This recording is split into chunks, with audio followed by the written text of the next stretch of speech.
was about 9 years old. I lived with my mom and little sister in a small house in a quiet town. The street was mostly safe, and kids would ride their bikes outside in the summer. But even back then, there were things that didn't feel right about the house. My mom used to say it was old, and old houses make noises. But some of the things I remember from that time didn't sound like house noises. They sound like something else. Something I still don't really know how to explain. The first thing started one night when I couldn't sleep. I was lying in my bed with a blanket pulled up to my chin, staring at the little glow-in-the-dark stars on my ceiling. My room wasn't very big, just a bed, a dresser, and a toy chest near the window. I remember looking at the shadows on the wall from the trees outside.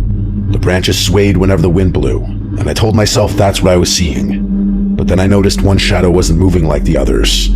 It was in the corner, down low near my toy chest. At first, I thought it was a pile of clothes or one of my big stuffed animals. I almost laughed at myself because I thought I was just being a scared kid, but then I blinked and the shadow was gone. I remember feeling cold, like the kind of cold that comes from the inside of your body, not the air. I pulled the blanket over my head and fell asleep. The next morning, I didn't even think about it until I saw my toy chest. It was standing open, like someone had been looking inside. I never left it open because my mom would yell if toys spilled out.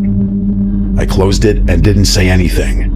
A few weeks later, my sister, who was only 5, told my mom she didn't like the man in the closet. I basically froze when she said it because she said it so casually, as if it were just a fact. My mom brushed it off and said little kids imagine things, but I saw my sister's face, and I could tell she wasn't making it up. She said he would stand in the closet at night and whisper, but she couldn't hear the words. My mom talked her in that night and said a prayer with her, but she didn't check the closet. Later that night, I woke up because I heard something dragging across my floor, like someone pulling their nails across the wood. I was too scared to move, but the sound stopped right by my bed. I was sure if I looked over the side, I'd see something staring up at me. I just froze there, clutching the blanket until I fell asleep again. The next morning, there were long scratches on the floor right by the side of my bed. They were fresh, like someone had carved into the wood. I remember running to show my mom, but she got angry. She said I must have been playing with something sharp or dragging furniture. I swore I hadn't, but she didn't believe me. After that, the nights got worse. I would hear faint whispers, almost like a radio on low volume, and it would come from my closet. Sometimes my sister would cry in her room, and when I ran in, she would be pointing at the corner, saying, "He's there, he's there." I never saw him, but I believed her. You know when someone's watching you and the hairs on your arms stand up? That's how it felt. The scariest night was in the middle of winter. I woke up and saw my bedroom door was open, even though I always shut it tight.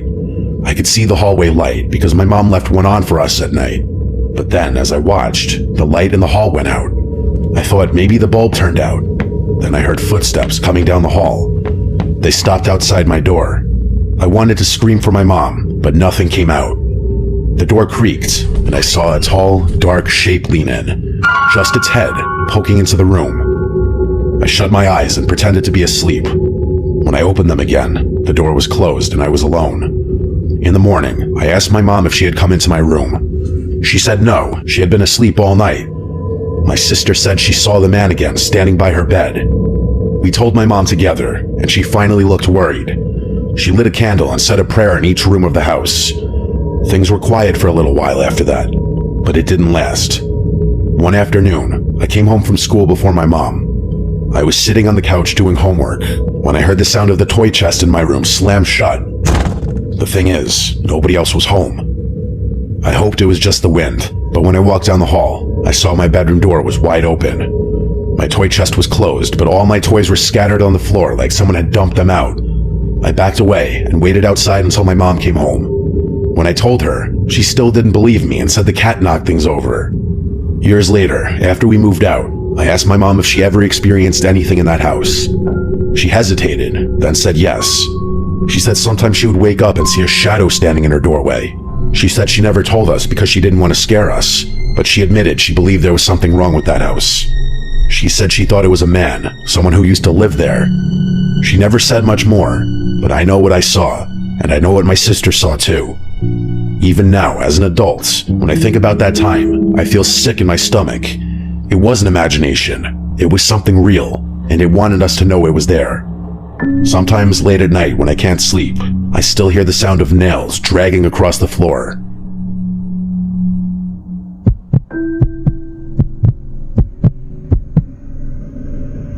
When I was 10 years old, my family moved into a bigger house because my mom had just gotten remarried and we needed more space. The house was nice, newer than the one we lived in before, and it was in a quiet neighborhood with a lot of trees.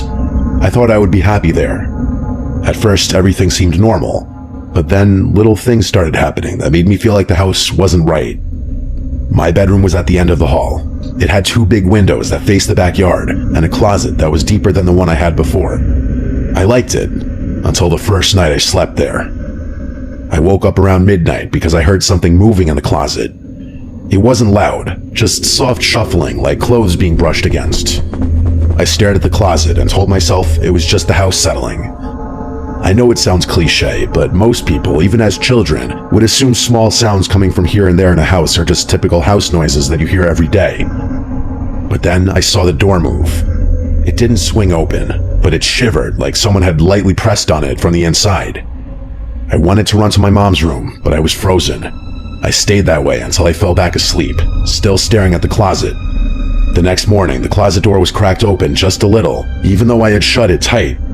I asked my mom if she had gone in there, and she said no. She said maybe the air vents pushed it, but I knew it wasn't the air vents. The nights after that got worse. I started hearing tapping on the window glass. At first, I thought it was tree branches, but when I looked, there were no branches near the window. The tapping would go on for minutes, and when I pulled the blanket over my head, it would stop. I tried to ignore it until one night I finally peeked out. I saw a pale hand pressed against the window. It was on the outside, but the window was on the 2nd floor, way too high for anyone to reach without a ladder. The hand stayed there for a long time, just pressed, without moving. Then it slid down slowly and disappeared. I didn't sleep at all that night. I told my mom, and she started cracking up laughing when I told her. She didn't believe me for a second. When she saw that I wasn't just saying it as a prank or a joke, she leaned more into trying to convince me that I was probably in a half-asleep state and seeing things from my dream, but I knew that was a load of horseshit. My stepdad didn't believe me either. He said I was making it up for attention, and he also got a laugh out of it. But I started noticing he kept the hallway light on at night, so maybe he didn't feel as safe as he pretended. A month later, my little brother, who was 4, started talking about the White Lady. He would say she came into his room and sat on his bed. My mom thought it was just his imagination, but one night I heard him screaming. I ran in and saw him curled up under his blanket crying. When he finally calmed down, he said the White Lady had been standing by his door, just staring at him. He said her eyes were all black. I believed him because of what I had seen at my window. I started sleeping with the blanket over my head every night, but that didn't stop the dreams. I began to dream of the White Lady too. She would stand in the corner of my room and whisper my name. Her voice was dry, like leaves rubbing together. Sometimes I would wake up and still hear it, faint but definitely real. One night I woke up and saw her standing at the foot of my bed. She was taller than anyone I had ever seen. Her head almost touched the ceiling. She wore a long white dress that moved even though the air was still. Her hair was black and stringy, and her face was pale like chalk. Her eyes were like empty black holes. I tried to scream, but nothing came out. I shut my eyes, and when I opened them again, she was gone, but my closet door was wide open. After that, I couldn't go in my closet anymore. I begged my mom to let me sleep in her room, but she said I need to learn how to be brave.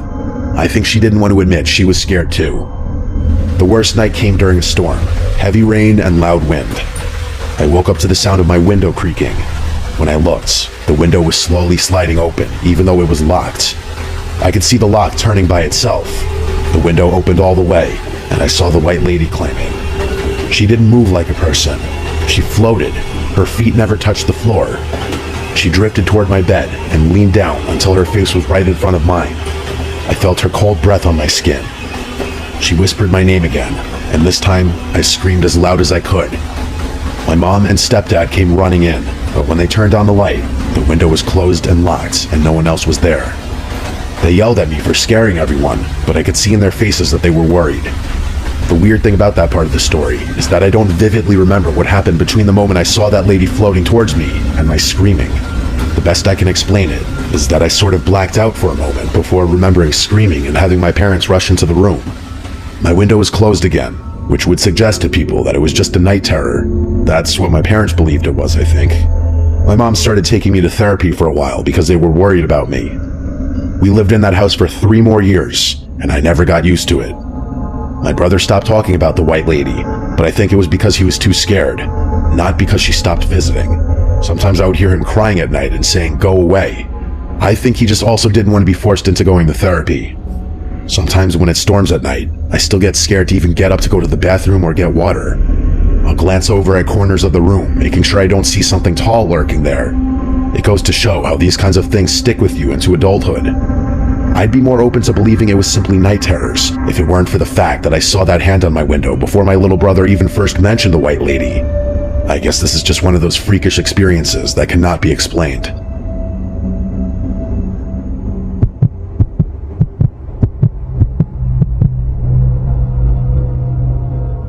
When I was 8, I rode my bike every day after school.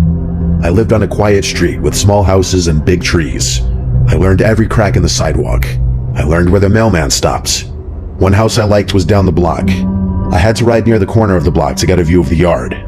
There was a long driveway and a wide lawn. An older man stood in that driveway most afternoons.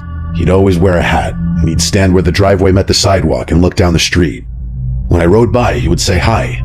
He never came onto the sidewalk. He never stepped off his driveway. He would call out and wave and then go back to watching his yard. I always waved back. My mother told me to never cross the street by myself, so I never crossed to actually speak to the man face to face, and the man knew that. He would call to me from his place and ask about school. He would ask about my bike. He asked if I liked the bell on my new red bike. I even remember once he told me a joke about a cat that made me laugh. We talked for weeks like that. The conversations were short. They were always from his driveway to the curb. He seemed to know small things about me without me saying them. For example, the fact that I had a little brother, or my dad got a new car. I never told him these things. I thought maybe he had seen us from down the block or something, like he was just a neighbor who watched the street. One day I got a brand new bike. It was red with a shiny bell like I mentioned before. I rode down the block slow and he called out, "Nice bike." He asked if I wanted to race to the corner. I told him no because my mom would be angry. He smiled and said one day. After that, we talked about small things. He told me about a bird that liked his fence, and then about a rule about never stepping on a certain stone. Then he told me a story about a dog that would always bring a slipper back. He sounded like someone who had time to watch small things. I started looking for him when I was on my bike. Some afternoons he was there and sometimes he wasn't. Then one week, he stopped coming out. I rode down the block past the house and no one stood there. The curtains in the front window were closed. I slowed down and looked at the driveway, and it was kind of weird not seeing the man there. I wanted to ask my mother if I could cross the street. She said no. She said the road was not for unsupervised kids. Anyway, a few days later, I saw a woman in the backyard of that house. I had never seen anyone in that yard before. I had to ride around the corner to see her. She had her hair tied back, and she held a watering can, so I had to assume she was watering flowers back there. I stopped my bike down the street so she would not see me too close. I wanted to call across the road like I always did, but I didn't. I don't know if I was too shy or scared of what my mother would say if I was staying out too late. The woman didn't seem to notice me any more than I noticed her, though. A few days later, I rode by again, and the woman was on the back porch. She had a mug in her hands. I sat on my bike and watched for a bit.